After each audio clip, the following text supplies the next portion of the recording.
You open a drawer. You tear open a wrapper. You feel that first crack of chocolate between your teeth. This happens 17 times per day for the average American. 17 hits of concentrated sweetness. 17 moments your brain records as survival. But here is the strangest fact you will hear today. For 99.9% of human history, this experience did not exist. Not the wrapper. Not the drawer. Not the chocolate. Not even the sugar itself. Not in any form you would recognize. Your ancestors, going back hundreds of thousands of years, encountered something sweet maybe once per season. Maybe a single ripe fig, a stolen lick of honey, guarded by angry bees, a handful of berries in late summer, gone in minutes. Today you consume more sugar in one breakfast than they tasted across their entire lives. So when did this change?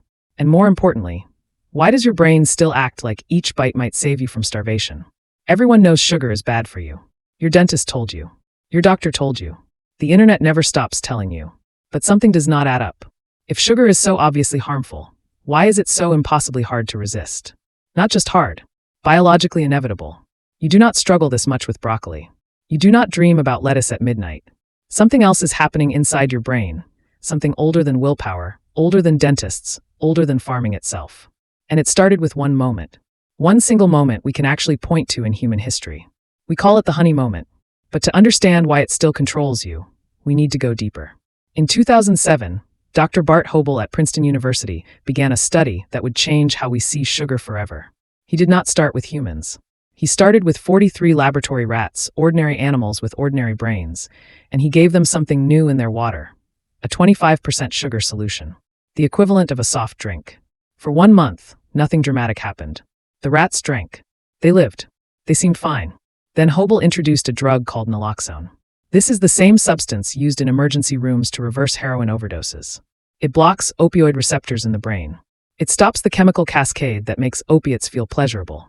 Within minutes of receiving naloxone, the sugar-drinking rats began to shake. They chattered their teeth. Their paws trembled against the cage floor. They showed every physical sign of withdrawal. These rats were not drug addicts. They had never seen cocaine, never been offered morphine. They had only consumed sugar water for 30 days.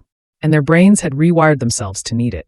Hobel published these findings in the journal Neuroscience and Biobehavioral Reviews. He demonstrated that sugar triggers the same neural pathways as addictive drugs. Not similar pathways. The exact same ones. Dopamine release. Opioid activation. The brain's ancient reward machinery, captured by something that did not exist in concentrated form until yesterday in evolutionary time. But this was only half the story. The strangest part was still hidden. If sugar hijacks the brain like a drug, we need to ask, when did this weapon first appear in human hands? When did our ancestors encounter something sweet enough to trigger this trap? The answer is not what you expect. In 2015, Dr. Richard Wrangham at Harvard University published research in the journal Nature that rewrote the timeline of human sugar consumption. For decades, anthropologists assumed ancient humans found honey occasionally, ate fruit seasonally, and otherwise lived without sweetness. Wrangham's team studied modern hunter-gatherer societies, the closest living models to our ancestors, and tracked their actual sugar intake. The results were shocking. The Hadza people of Tanzania, living without agriculture, without stores, without any modern technology, consume approximately 15 to 20 grams of sugar per day. Total. From all sources combined. Honey when they find it. Berries when in season. That's it. Compare this to you. The average American now consumes 126 grams daily. Not per week. Per day. 8 times more than the Hadza. And the Hadza are working much harder to find their tiny fraction. But here is what Wrangham discovered that changes everything. The Hadza do not struggle with sugar cravings. They do not dream about honey. When bees abandon a hive, they walk away. Their brains are not broken. Their reward systems function normally. Something happened to us that never happened to them. Something happened around 10,000 years ago. In 2019, Dr. Christina Warrener at the Max Planck Institute for the Science of Human History conducted genetic analysis of ancient human remains. She was not looking for sugar. She was looking for general dietary patterns. But her findings, published in Current Anthropology, revealed something disturbing about our mouths. Ancient human teeth carried specific bacteria. Streptococcus mutans. This bacterium feeds on sugar and produces acid that destroys enamel. In skeletons older than 10,000 years, this bacterium barely existed. It was rare, marginal, a minor player in the human mouth. Then suddenly it exploded. The same moment, everywhere agriculture emerged.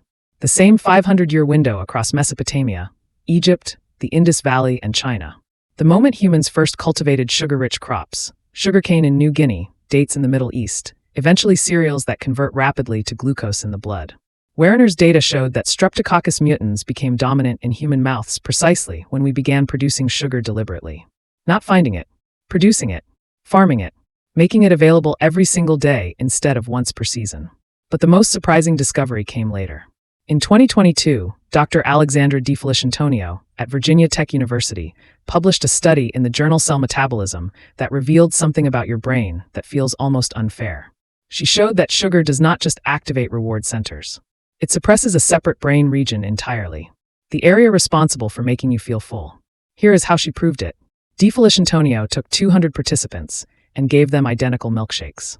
Same calories, same protein, same fat, same thickness, same temperature. But one version contained sugar. The other contained a non-nutritive sweetener that tastes sweet without metabolic impact. The participants drinking real sugar showed reduced activity in their left dorsolateral prefrontal cortex. This region governs satiety signals. It tells you to stop eating. With sugar present, this region went quiet. Not slightly quieter. Functionally silent.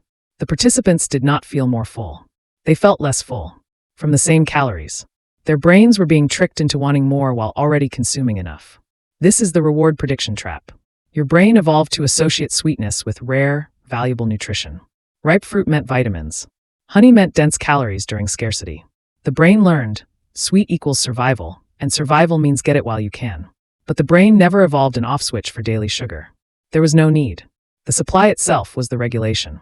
Scarcity was the break. You thought your sugar cravings were about weakness, about lack of discipline, about modern temptation and willpower failures. But the real reason was something else entirely. The real reason is the evolutionary mismatch. Your brain hardware is 300,000 years old. Your sugar environment is 10,000 years old at most, and radically transformed only in the last 150 years. You are running ancient survival software in a world of infinite sweetness. Your brain does not recognize the mismatch. It cannot. The machinery that saved your ancestors from starvation now pushes you toward overconsumption. Not because you are broken, because you are perfectly, terrifyingly well adapted to a world that no longer exists. This means your midnight cookie is not a moral failure.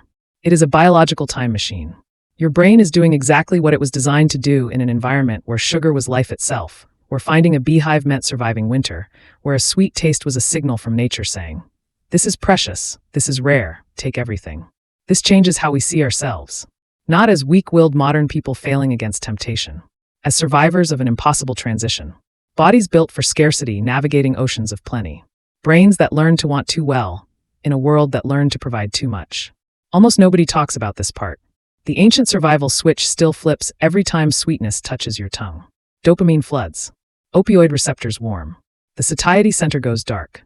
You are not choosing this cascade. You are witnessing it.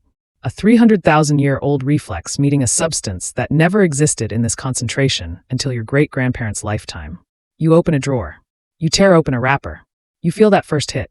Now you know what is really happening. Not indulgence. Not weakness. An ancient signal firing in an empty room. Echoing without answer, searching for scarcity that vanished generations ago. Maybe the problem was never your discipline. Maybe it was something much older inside you, still waiting for the world to go back to when sweet things meant staying alive for one more day. And maybe the sweetest thing you can do now is simply knowing what your brain believes, even when you no longer believe it yourself.